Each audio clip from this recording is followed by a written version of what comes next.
날마다 행복한 묵상 2022년 17번째 주 느헤미야서 두 번째 말씀입니다. 하나님 말씀은 느헤미야서 13장에 있는 말씀입니다. 제가 봉독해 드리겠습니다.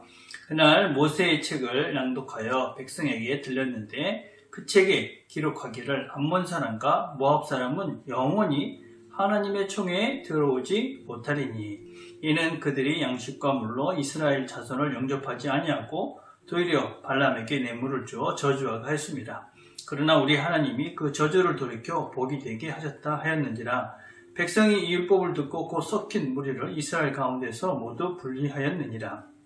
이전에 우리 하나님의 전에 방을 맡은 제사장 엘리아삽이 도비야와 연락이 있었으므로 도비야를 위하여 한 큰 방을 만들었으니 그 방은 원래 소재물과 유황과 그릇과 또 레이 사람들과 노래하는 자들과 문지기들에게 11조로 주는 곡물과 새 포도주와 기름과 또 제사장들에게 주는 거제물을 두는 곳이라. 그때에는 내가 예루살렘에 있지 아니었느니라. 바벨론 왕 아르닥스 32년에 내가 왕에게 나아갔다가 며칠 후에 왕에게 말미를 청하고 예루살렘에 이르러서야 엘리아삽이 도비야를 위하여 하나님의 전 뜰에 방을 만든 악한 일을 안지라. 내가 심히 근심하여 도비야의 세간을 그 방 밖으로 다 내어 던지고 명령하여 그 방을 정결하게 하고 하나님의 전과 그릇과 소재물과 유향을 다시 그리로 들여 놓았느니라. 31절입니다. 또 정한 기한에 나무와 처음 익은 것을 드리게 하옵사오니 내 하나님이여 나를 기억하사 복을 주옵소서. 묵상 질문 1번입니다. 느헤미야 13장은 느헤미야가 행한 일을 열거하고 있습니다. 말씀을 듣고 제일 먼저 행한 일은 무엇입니까? 자, 1절에 보니까 그날 백성들이 듣는 앞에서 모세의 책을 큰 소리로 낭독했습니다. 근데 거기에는 암몬 사람과 모압 사람은 영원히 하나님의 회중에 들지 못한다. 그런 것을 읽게 되었습니다.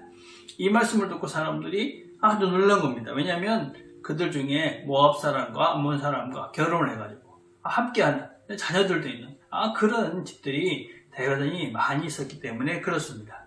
신명기 23장에는 분명히 뭐라고 되어 있냐면 암몬 사람이나 모압 사람이나 그 자손들은 10대까지도 여호와의 총에 들어올 수 없다. 10대는 영원이라는 그런 의미를 가지고 있는 것이죠. 그런데 그 안에 이 사람들이 그 하나님 말씀을 모르고 그냥 모압 사람, 암몬 사람 이렇게 막 결혼을 해가지고 그 하나님의 총회 이스라엘 백성들에게 함께 했었다 하는 것입니다. 암몬 자손 또 모압 자손들은 하나님을 적극적으로 대적했던 그런 민족입니다. 그렇기 때문에 하나님의 총회에 들어올 수가 없었던 것이지요. 근데 그들이 모르니까 이런 죄를 지은 것입니다. 우리가 모르면 하나님 말씀을 제대로 모르면 죄를 지을 수밖에 없습니다. 자, 그런데 하나님 말씀을 듣고 깨달았습니다. 그러면 되는 것이죠. 하나님 말씀이 들려져 가지고 이게 잘못된 것인 것을 알게 됐다. 그럼 어떻게 하면 되느냐? 그러면 순종하고 행동하면 됩니다. 그들은 그것을 깨닫게 되고 알되고 난 다음에 뭘 했다고 얘기합니까? 그들을 모압 사람, 암몬 사람 이런 사람들을 회중에서부터 분리했다. 그런 말입니다.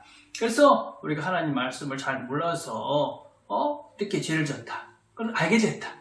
그러면 힘들지만 그것을 단절하고 그것을 분리해 나가는 것부터 우리가 시작을 해야지만이 새로운 시작을 할 수 있다 하는 것입니다.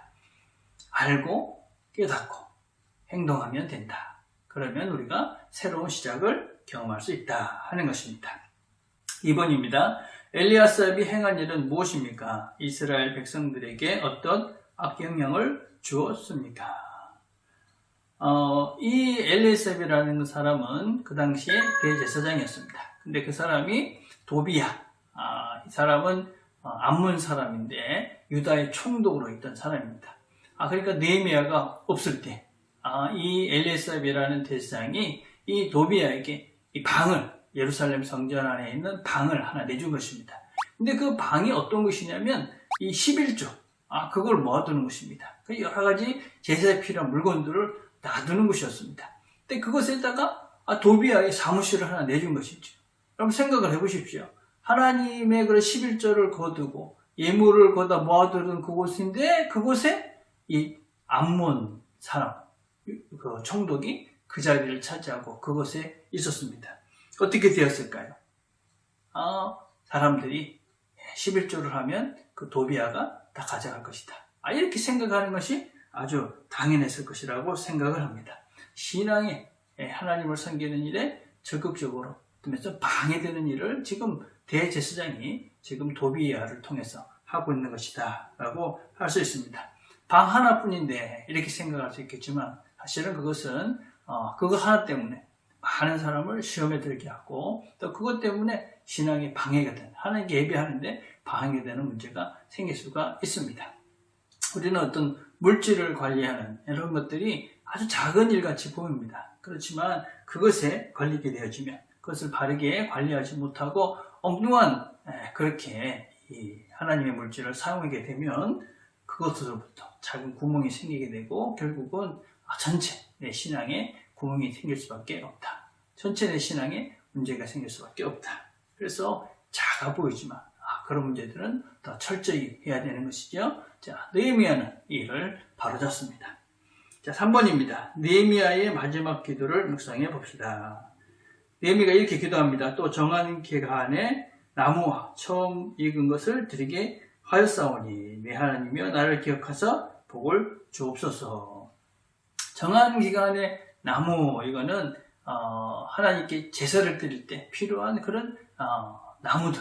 그래서 내가 하나님께 예배를 정한 시간에 드릴 수 있도록 은혜를 베풀어 주십시오. 그런 이야기입니다. 예배를 잘 드릴 수 있도록 도와주십시오. 그겁니다. 또 처음 익은 것을 드릴 수 있도록 하나님께서 나에게 먹을 것을 늘 이렇게 주셔서 또 그리고 내가 그것을 하나님께 드릴 수 있도록 하나님께서 내게 함께 해주십시오. 그런 것입니다. 그래서 하나님께 예배를 잘 드리게 해주십시오. 그런 기도입니다. 또 내가 하나님께서 주신 것을 다시 하나님께 드릴 수 있는 그런 헌신된 마음, 하나님께 감사하는 마음을 가지고 살 수 있게 해주십시오. 그런 기도라고 할 수가 있습니다.